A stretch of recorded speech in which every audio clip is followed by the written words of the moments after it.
उत्कृष्ट उदाहरण बने। मुख्यमंत्री किसान कल्याण योजना के अंतर्गत 20 लाख कृषकों को 400 करोड़ रुपए की कार्यशील पूंजी का रिमोट का बटन दबाकर सिंगल क्लिक के माध्यम से ई ट्रांसफर करने की कृपा करें। बहुत बहुत धन्यवाद।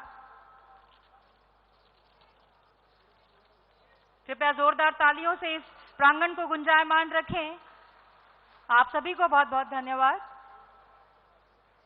अब मैं बहुत ही आदरपूर्वक हमारे आत्मीय, हमारे प्रदेश के मुखिया, कुशल नेतृत्व के धनी और मध्य प्रदेश को देश का नंबर 1 बनाने की कसम खाने वाले, आपदा को अवसर, समस्या को समाधान और मुश्किल को मुमकिन बनाने वाले परम आदरणीय मुख्यमंत्री महोदय से मैं विनम्र निवेदन करूंगी कि वे कृपया पधारें और अपने ओजस्वी उद्बोधन से हम सभी को कृतार्थ करें। बोलिए भारत माता की। अरे अभी अभी खाते में किसानों के 400 करोड़ पहुंचा है। जरा ऐसी जे लगे कि मजा आ जाए पूरे प्रदेश में। बोलिए भारत माता की, भारत माता की। किसान बहनों भाइयों की और सभी भांजे भांजियों की मंच पर प्रधानमंत्री 6 दे रहे, तू भी 4 डाल रहे। तो हमने 6 में 4 मिला दिए, तो 6 और 4 कितने हो गए? 10। अब भैया 1 एकड़ जमीन हो चाहे आधी एकड़ जमीन हो,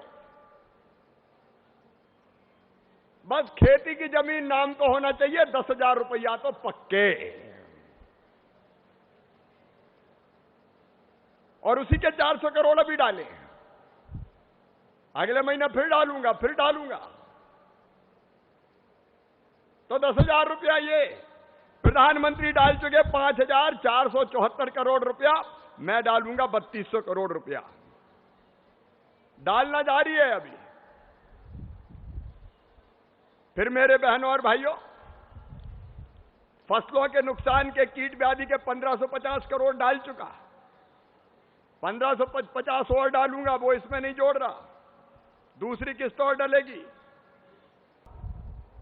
165 करोड़ आपको जो फसल खराब हुई थी उसका मिलेगा, वो राहत की राशि होगी। लेकिन राहत की राशि के अलावा फसल बीमा योजना का पैसा फिर डलवाऊंगा, बिल्कुल चिंता मत करना।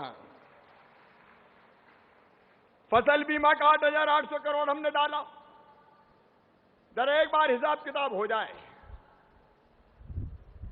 उनने क्या किया, हमने क्या किया और राहुल कहाँ को आया। यह भी तो बात साफ होना जरूरी है। 8,800 करोड़ हमने फसल बीमा योजना के किसानों के खाते में पूरे प्रदेश के डाले। फिर 100 करोड़ रुपया और डाले उद्यान की फसलों के बीमा के। कितने हो गए? 8,900 करोड़। फिर 800 करोड़ रुपया सहकारी बैंकों के कमलनाथ दादा खा गए थे, दिए ही नहीं थे कर्जा माफी के नाम पे, वो भी हमने डाल दिए।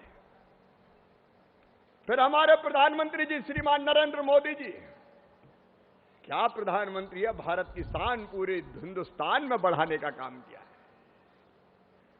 उन्होंने तय किया किसान सम्मान निधि 6,000 रुपया दूंगा हर साल। अब भैया हम मुख्यमंत्री बने तो हमने सोची मामा चौथी बार बन गया है। मेरे प्रिय बहनों भाइयों और बेटे बेटियों, एक सरकार वो थी, कर्जा माफी का वचन दिया, वादा किया। अच्छा, कई लोग लट्टू हो गए कि कर्जा माफ हो जाएगा यार, और वो भी कह रहे कि 10 ही दिन में। तो जो बरसों से भी भाजपा को देते थे, अगर 3 खाते थे तो सोचा यार 2-2 लाख 6 लाख हो जाएंगे, इस बार तो मामा को जान दो। हालत यह कि घोषणा तो कर दी कर्जा माफी की, 10 दिन नहीं 10 महीना बीत गए। मुख्यमंत्री किसान कल्याण योजना का इंतजार कर रहे किसान भाइयों के लिए बड़ी खुशखबरी साथियों, ये राशि जो मिलने वाली थी होली से पहले, अभी होली के बाद मिलेगी, क्योंकि मुख्यमंत्री डॉक्टर मोहन यादव जी प्रधानमंत्री किसान सम्मान निधि योजना की किस्त आने के बाद ही अगली किस्त का जारी किया जाएगी। यानी कि पहले केंद्र सरकार की तरफ से किस्त आई थी, पीछे राज्य सरकार की तरफ से किस्त आती है। तो ऐसे में ये राशि प्रधानमंत्री किसान सम्मान निधि की किस्त मिलने वाली थी, वह होली के बाद मिलेगी। तो इसके बाद ये राशि जारी की जाएगी, इतने केंद्र सरकार की बजट भी मिल जाएगा। तो साथियों टेंशन ना करें, जल्दी आपकी ये किस्त जारी होने वाली है। और कैसी लगी मेरी जानकारी ज़रूर बताएं। धन्यवाद। सब्सक्राइब जरूर अवश्य कर लें, अगर सब्सक्राइब नहीं किया है तो सब्सक्राइब जरूर कर लीजिए। बेरोजगारों को बेरोजगारी भत्ता 4,000 रुपया महीना। राहुल ने भी बहुत भाषण दिए कि दिलवाऊंगा 4,000 रुपया महीना। अब 4,000 का धेला नहीं मिला भाई। मिलो कोई ये 4,000 बताओ। अरे मिला क्या? बेटियों की शादी हम करते थे, कमलनाथ अकड़ के बोले मैं 51,000 दूंगा। भैया शादियां हो गई बहुत।